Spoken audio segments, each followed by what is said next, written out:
Hello students, welcome to my YouTube channel online study में आप सभी का स्वागत है। और आज हम पढ़ेंगे केमिस्ट्री में सेकंड कोड की या सेकंड ऑर्डर रिएक्शन द्वितीय कोड की अभिक्रिया। आइए देखते हैं। ऐसी रासायनिक अभिक्रियाएं जिनकी दर अभिकारक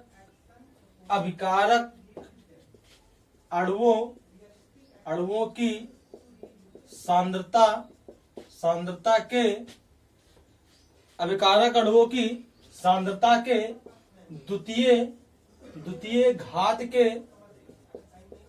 गुणनफल के अनुक्रमानुपाती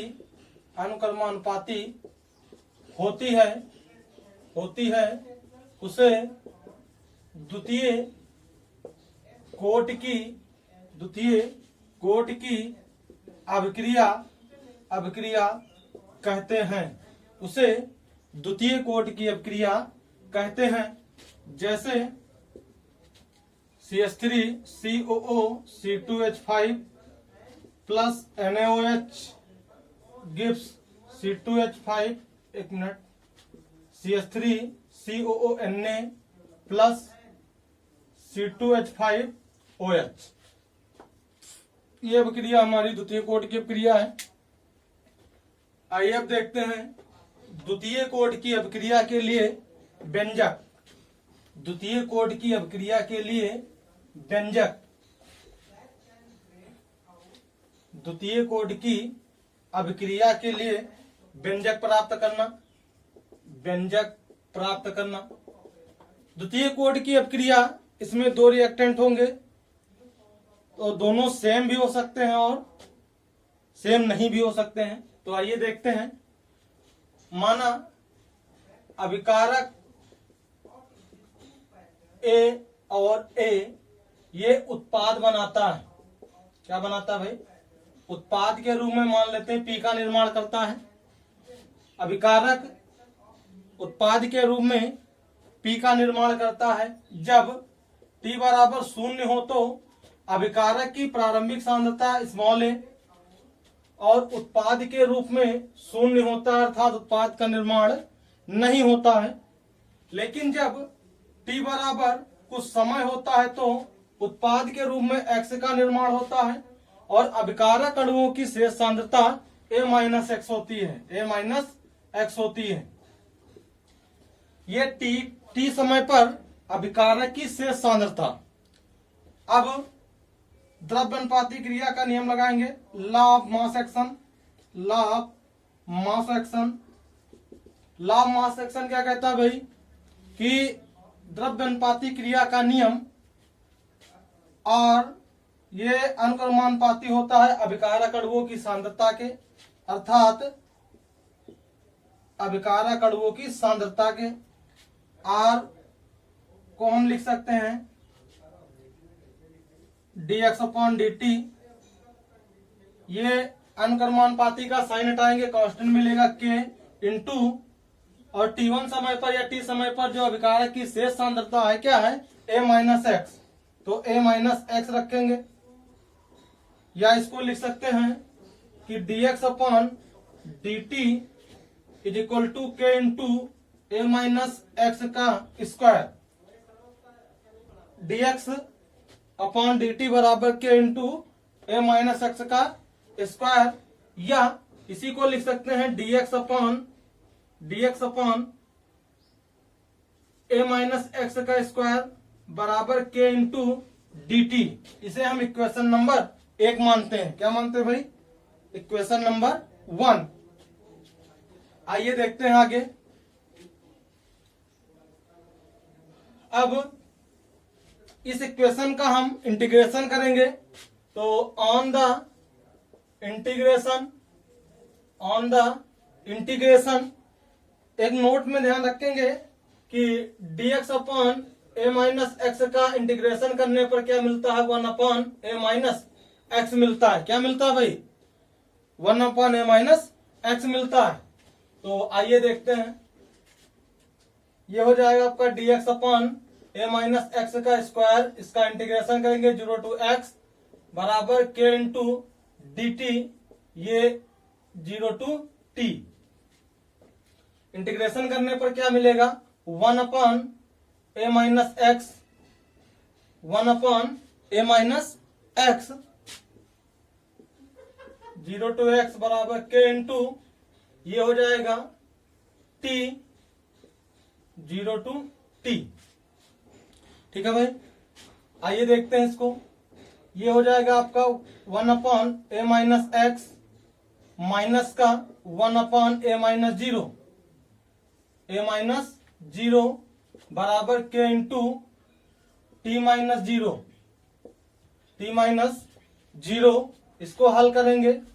अब यहां पर इसका एलसीएम लेंगे या इसको देख ले तो थोड़ा, ये हो जाएगा 1 upon A minus x minus का 1 अपॉन ए बराबर के टी। क्या हो जाएगा, के टी। अब देखते हैं इसका एलसीएम लेंगे। एलसीएम लेने पर ये हो जाएगा ए, क्या हो जाएगा भाई, ए माइनस का ए माइनस एक्स अपॉन में ए माइनस एक्स इंटू ए बराबर के टी, बराबर के टी। अब इस ब्रैकेट को ओपन कर लेंगे। ब्रैकेट ओपन करने पर इधर देखते हैं भाई,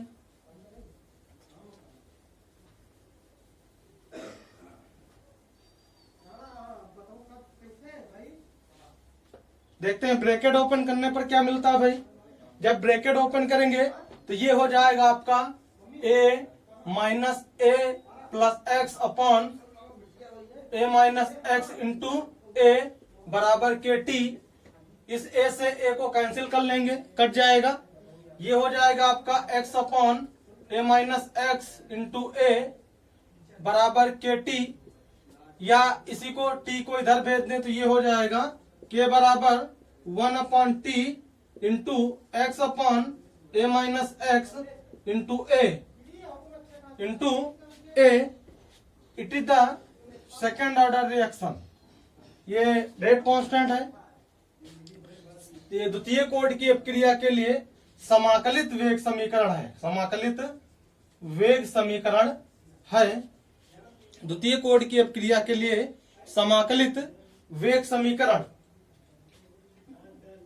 आइए अब देखते हैं इसकी यूनिट निकालते हैं।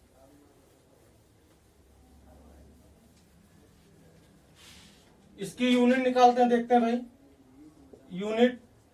ये के बराबर 1 upon T into X upon A minus X into A. भाई टी की यूनिट क्या होती है, सेकंड होती है। इंटू एक्स की यूनिट क्या होती है, सांद्रता, वियोजन की मात्रा।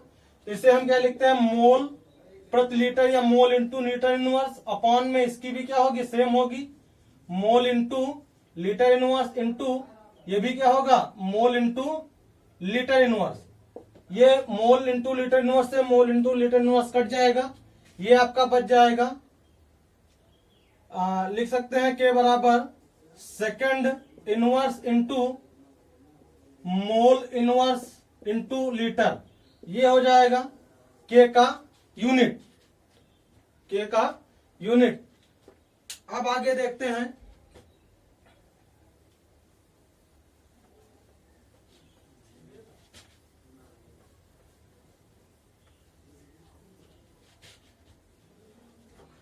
अब देखते हैं भाई कि द्वितीय कोड की अपक्रिया और टी हाफ में संबंध।